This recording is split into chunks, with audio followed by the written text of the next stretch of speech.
Hari ke-17, membersihkan hati dari kemarahan dan rasa tersinggung. Saudara-saudariku yang terkasih, selamat datang di hari ke-17 dari perjalanan suci kita menuju pencerahan dan ketenangan batin. Hari ini, kita memasuki sebuah tema yang sangat manusiawi, sangat dekat dengan hidup kita sehari-hari. Kemarahan, rasa tersinggung, sakit hati, dan reaksi spontan yang muncul begitu cepat dari ego kita. Hampir setiap orang di dunia ini memikul beban ini, dan hari ini kita belajar untuk melepaskannya. 1. Mengapa kita mudah marah? Kemarahan selalu datang dari dua hal. Luka yang belum sembuh atau ego yang merasa terancam.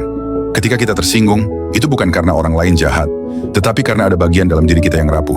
Kemarahan adalah alarm, bukan musuh. Ia berkata, ada sesuatu di dalam dirimu yang membutuhkan perhatian. Bukan balas dendam, bukan pertengkaran, tetapi perhatian.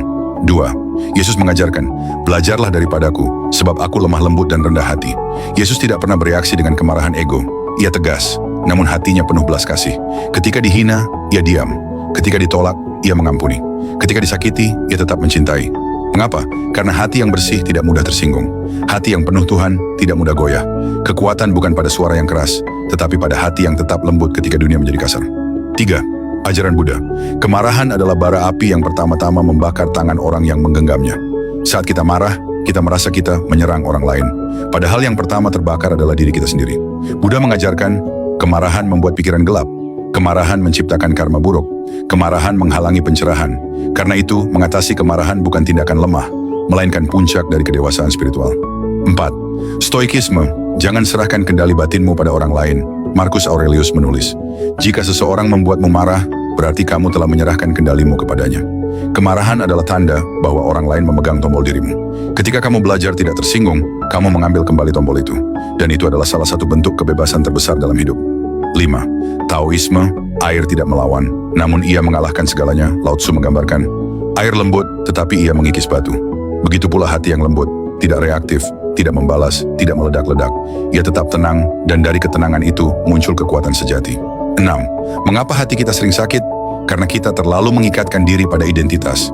Aku harus dihormati, aku harus dipahami, aku harus dianggap benar, aku harus diakui. Setiap aku harus menjadi undangan bagi luka dan kemarahan. Semakin besar egomu, semakin mudah kamu tersinggung. Semakin kecil egomu, semakin bebas dirimu. 7. Tanda hati yang mulai bersih ketika kamu tidak mudah bereaksi.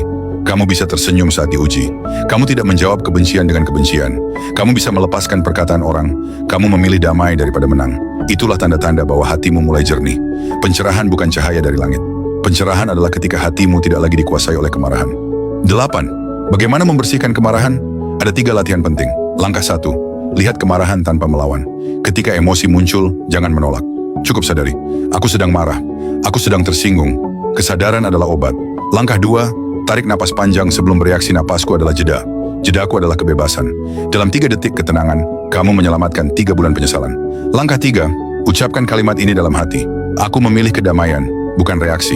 Bukan berarti kamu membiarkan orang menyakiti kamu, tapi kamu tidak memberi orang lain kuasa atas batinmu. 9. Latihan hari ke-17. Melepaskan rasa tersinggung. Ayo lakukan latihan singkat. 1. Tarik napas perlahan. 2. Ingat seseorang atau situasi yang membuatmu tersinggung. 3. Perhatikan rasa itu tanpa melawan. 4. Katakan dalam hati, aku membiarkanmu pergi. Aku memilih damai. 5. Tarik napas kembali dan rasakan tubuhmu menjadi lebih ringan. Ulangi kapanpun rasa marah muncul. Penutup hari ke-17, saudara-saudariku yang terkasih, kita semua pernah marah. Kita semua pernah tersinggung. Kita semua pernah terluka. Tidak apa-apa, itu manusiawi. Tetapi ingatlah selalu, jiwa yang tenang akan melihat segalanya dengan lebih jernih. Jiwa yang lembut akan belajar lebih dalam. Jiwa yang bersih akan berjalan menuju pencerahan. Besok kita memasuki hari ke-18, mengenang luka lama tanpa terjebak di dalamnya. Tetap lembut, tetap sadar, tetap pilih damai. Karena damai adalah jalan menuju pencerahan.